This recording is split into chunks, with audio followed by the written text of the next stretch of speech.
Hey guys, welcome back to my channel. आप सुन रहे थे मेरे साथ a broken heart. A broken heart भाग 7। जिया अपनी साइकिल लिए घर पहुंची। अंधेरा हो चुका था और लिली आंटी उसकी साइकिल को देख ना ली सोचकर जिया ने उसे घर के पार्किंग एरिया में घोष अंकल की गाड़ी के पीछे छुपा दिया। जिया अंदर चली आई और सीढ़ियां चढ़कर जैसे ही अपने कमरे में जाने लगी, लिली आंटी ने कहा, आज तुम्हारे साथ सोफी नहीं आई? आंटी, वो आज रेस्टोरेंट में ओवर टाइम करेगी, उसे आने में देर हो जाएगी। मैं बहुत थक गई हूँ, इसलिए अपने कमरे में जा रही हूँ। कहते हुए जिया आगे बढ़ गई। लिली आंटी उसे जाते हुए देखती रही और फिर किचन की तरफ चली आई। जिया ऊपर कमरे में आई।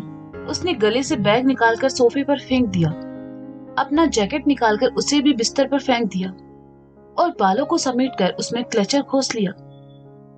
सोफी के बिना आज उसे काफी अकेला महसूस हो रहा था। खाना बनाने का उसका मन नहीं था और सैंडविच खाकर आधा पेट वैसे भी भर चुका था। ठंड होने की वजह से उसने अपना हुडी पहना और कमरे में यहाँ वहां घूमने लगी। उसका बिल्कुल भी मन नहीं लग रहा था और बाहर वो इस वक्त जा नहीं सकती थी। वह सोफी के बेड की तरफ चली आई और खिड़की खोल दी। जिया ने खिड़की से बाहर झांककर देखा। नीचे गली में कुछ छोटे छोटे कुत्ते यहाँ वहां भाग रहे थे। उन्हें देखकर जिया को उस पिल्ले की याद आ गई जो उसे फुटपाथ पर मिला था। जिया उसके बारे में सोचते हुए मुस्कुरा उठी और बड़बड़ाई, आओ, कितना मासूम है, मुझे उसका कुछ तो नाम रखना चाहिए। उस दिन वो मुझे किस्मत से मिला था, क्यों ना मैं उसका नाम डेस्टिनी रखूं। हाँ, ये काफी खूबसूरत है, मैं कल उससे फिर मिलने जाऊंगी। जिया अपने ख्यालों में खोई हुई थी कि उसके कानों में लिली आंटी की आवाज पड़ी। जिया गिरते गिरते बची। उसने खुद को संभाला और खिड़की से हटकर नीचे चली आई। आपने मुझे बुलाया? जिया ने नीचे आकर पूछा। तुम्हारी रूममेट नहीं है तो तुमने जरूर खाना नहीं बनाया होगा, इसलिए ये नूडल्स तुम खा लो। घोष ने अपने दोस्तों को घर बुलाया था लेकिन वो नहीं आए, ये उसी के हिस्से का है। लिली आंटी ने बाउल जिया के सामने करते हुए कहा। नूडल्स देखते ही जिया के मुंह में पानी आ गया। उसने जैसे ही नूडल्स उठाने के लिए हाथ बढ़ाया, लिली आंटी ने उसके हाथ पर हल्के से मारा और उसे आंखें दिखाते हुए कहा, पहले जाकर हाथ धोकर आओ। जिया हाथ धोने चली गई। वह थोड़ी देर में वापस आई और लिली आंटी के हाथ से बाउल लेकर वही हॉल में रखे सोफे पर आकर बैठ गई। लिली आंटी भी उसके पास पड़े सोफे पर आ बैठी। जिया उन्हें अपने फूड डिलीवरी एक्सपीरियंस के बारे में बताने लगी। बातें करते हुए वह कई बार हैरान होती तो कभी खिलखिलाकर हंस पड़ती। लिली आंटी ने महसूस किया कि जिया सच में बहुत प्यारी लड़की थी। नूडल्स खाने के बाद जिया ने किचन में आकर बर्तन भी धो दिए। बाहर आकर उसने देखा लिली आंटी सोफे पर बैठी स्वेटर बुन रही थी। जिया ने अंगड़ाई ली और उबासी लेते हुए कहा, good night aunty and thanks for delicious dinner. Good night, lily aunty ने कहा तो जिया सीढ़ियों से होकर ऊपर कमरे में चली आई। उसने नूडल्स कुछ ज्यादा ही खा लिए थे, इसलिए अब पेट भारी लग रहा था। वह बिस्तर पर आकर गिर गई। बिस्तर पर गिरे गिरे वह अपनी पलकों को बार बार खोलती और बंद करती। अगले ही पल उसे ईशान का ख्याल आया। आज जब बिल्डिंग में ईशान ने उसे उन बुरे लड़कों से बचाया था, जिया मुस्कुरा उठी और अपनी आंखें मूंद ली। कुछ देर बाद उसे नींद आ गई। रात 10 बजे सोफी घर लौटी। ओवर टाइम करने की वजह से डिनर उसे रेस्टोरेंट में ही मिल गया। सोफी अंदर आई। उसने देखा जिया सो रही है। उसने अपना बैग रखा और चेंज करने चली गई। कुछ देर बाद वह चेंज करके वापस आई। उसने जिया को कंबल ओढ़ाया और खुद भी अपने बिस्तर पर आकर लेट गई। सोफी थक चुकी थी, इसलिए उसे बिस्तर पर लेटते ही नींद आ गई। सुबह सोफी की आंख खुली तो उसने देखा जिया अपने बिस्तर पर नहीं है। बाथरूम में होगी सोचकर सोफी उठी और अपने बालों को समेटकर बाथरूम की तरफ आई और कहा, आज तुम बड़ी जल्दी उठ गई। जिया, जिया, कहते हुए सोफी ने बाथरूम का दरवाजा खोला, लेकिन जिया वहां नहीं थी। सोफी को हैरानी हुई कि हमेशा उसके बाद उठने वाली जिया आज सुबह सुबह कहाँ चली गई? सोफी कमरे से निकलकर बाहर आई। बाहर जिया नहीं थी, बस सीढ़ियों से उतरकर नीचे चली आई। गुड मॉर्निंग बेटा, घोष अंकल ने कहा। गुड मॉर्निंग अंकल, आपने जिया को कहीं देखा? सोफी ने नीचे आकर कहा। वो शायद बाहर है, घोष अंकल ने कहा और फिर से अपना ध्यान अखबार पढ़ने में लगा लिया। सोफी घर से बाहर चली आई। बाहर का नजारा देखने लायक था। कल जो साइकिल जिया खरीद कर लाई थी और सोफी जिसे कबाड़ कह रही थी, जिया ने उसका हुलिया ही बदल दिया था। जिया ने साइकिल को आसमानी रंग से रंगा था। साइकिल के पूरे हैंडल्स पर फूल पत्तियों का प्यारा सा डेकोरेशन था। साइकिल के आगे छोटी बास्केट लगी थी जिसमें फूलों वाले छोटे गमले थे और उनके पत्तों की बेल बाहर लटक रही थी। साइकिल के पहियों को भी साफ करके अच्छे से चमकाया हुआ था। वो साइकिल अब बिल्कुल नई लग रही थी। जिया ने सोफी को देखा तो कहा, हे सोफी, ये कितना अच्छा लग रहा है ना? वाह जिया, तुमने तो इसकी शक्ल ही बदल दी। सोफी ने जिया के पास आते हुए कहा, देखा मैं कितनी टैलेंटेड हूँ? जिया ने अपनी तारीफ में कहा, हाँ बहुत। अब चलो जल्दी से तैयार हो जाओ, हमें रेस्टोरेंट भी जाना है। सोफी ने कहा, हाँ मिस्टर दयाल, उन्हें तो मैं भूल ही गई, चलो चलते हैं। कहते हुए जिया घर के अंदर चली गई। सोफी जिया की साइकिल को देखकर मुस्कुराई और फिर अंदर चली आई। जिया और सोफी तैयार होकर रेस्टोरेंट जाने के लिए बाहर चली गई। जिया खुशी खुशी अपनी साइकिल पर आ बैठी और सोफी को भी अपने पीछे बैठने का इशारा किया।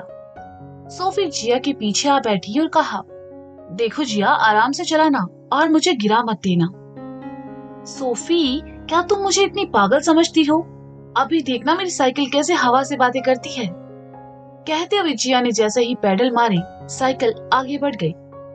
कुछ देर बाद दोनों रेस्टोरेंट पहुंची, लेकिन जैसे जिया थी उसके साथ सब कुछ ठीक हो जाए, ऐसा कुछ हो ही नहीं सकता था। रेस्टोरेंट के सामने ही मिस्टर दयाल खड़े थे। वे शायद अभी अभी आए थे और रेस्टोरेंट की तरफ जा ही रहे थे कि जिया ने साइकिल से उनको टक्कर मार दी और सोफी के साथ साथ खुद भी नीचे आ गिरी। मिस्टर दयाल ने सफेद कपड़े पहने थे और साइकिल पर लगा कीचड़ उनके कपड़ों पर भी लग गया। उन्होंने देखा तो गुस्से से आग बबूला हो गए और जिया पर चिल्लाते हुए कहा, पागल लड़की, तुमने ये क्या किया? तुमने मेरे सारे कपड़े खराब कर दिए, तुम्हें दिखाई नहीं देता? Oh I am so sorry mister Dayal, वो एक्चुअली मेरी साइकिल का ब्रेक नहीं लगा और मैंने आपके कपड़े, मैं इन्हें साफ कर दूंगी। कहते हुए जिया ने अपने गंदे हाथ अपने कपड़ों पर रखकर उन्हें भी गंदा कर लिया और ये देखकर मिस्टर दयाल ने अपना सर पीट लिया।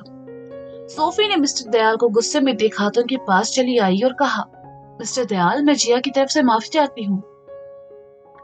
सोफी, तुम्हें माफी मांगने की कोई जरूरत नहीं है और तुम्हारी माफी मांगने से इसकी हरकतों में सुधार नहीं होगा। मैं पूछता हूँ, ये लड़की अपनी जिंदगी को सीरियस क्यों नहीं लेती? अब दोनों अंदर जाओ और अपना काम करो, मिस्टर दयाल ने कहा और वहां से चले गए। सोफी ने जिया की तरफ देखा तो जिया ने अपना निचला हुड बाहर निकाल लिया। सोफी ने अपना सर झटका और अंदर चली गई। जिया ने अपनी नीचे गिरी साइकिल को देखा और उसे उठाते हुए कहा, मैं सब सही करने जाती हूँ, पता नहीं हर बार मेरे साथ गड़बड़ क्यों हो जाती है। मिस्टर दयाल फिर मुझसे नाराज हैं। आई होप वो मुझे रेस्टोरेंट से ना निकाले। जिया ने अपनी साइकिल को रेस्टोरेंट की साइड में खड़ा किया और अंदर चली आई। उसने देखा सोफी काम में लगी है तो वह चुपचाप वॉश बेसिन की तरफ आई। उसने अपने कपड़े साफ किए और शीशे में खुद को देखा। उसने अपना उतरा हुआ चेहरा देखा जो कि उसे अच्छा नहीं लगा तो वह अगले ही पल मुस्कुराई और अपने दोनों हाथों को अपने गालों से लगाकर खुद से कहने लगी, तुम्हें सैड नहीं होना चाहिए, महान लोगों के साथ अक्सर ऐसा होता ही रहता है। अब मुस्कुराओ और अपने काम पर लग जाओ। आज रोजाना से ज्यादा डिलीवरी करके तुम्हें मिस्टर दयाल को खुश कर देना है और चौंका देना है। अपना मूड ठीक करके जिया सोफी की तरफ चली आई और कहा, क्या आज के लिए कोई ऑर्डर है?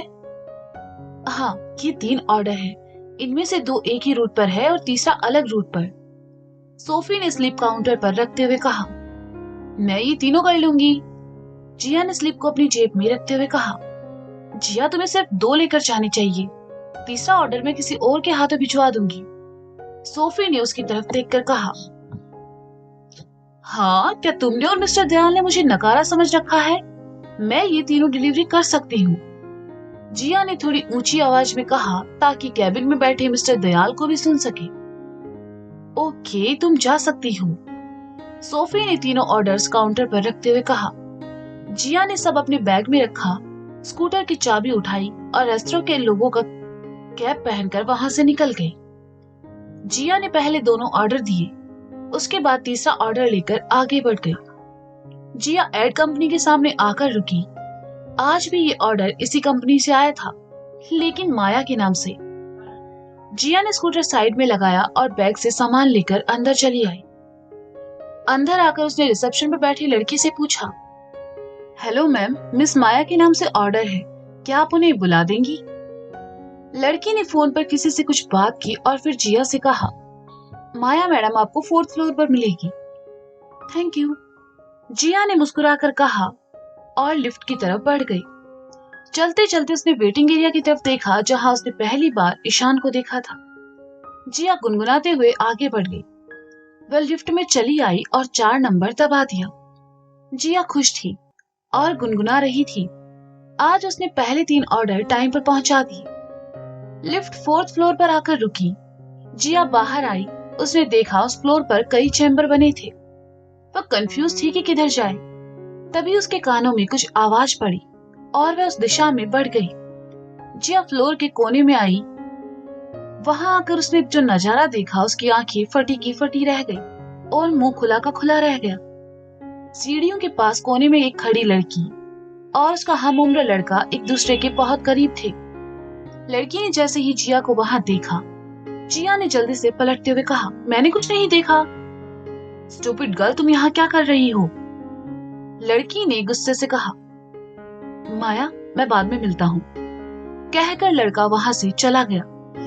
जिया ने माया का नाम सुना तो वापस पलटी और ऑर्डर माया की तरफ बढ़ाकर अटकते हुए कहा, ये आपका ऑर्डर, गुड डे, रिव्यू देना मत भूलिएगा प्लीज। तो दोस्तों, ये था अ ब्रोकन हार्ट भाग 7। इसका अगला भाग आप जल्दी ही सुनेंगे मेरे साथ। तब तक के लिए शुक्रिया, बाय बाय, अपना ख्याल रखिए और हाँ, सुनते रहे अ ब्रोकन हार्ट मेरे साथ। Bye bye.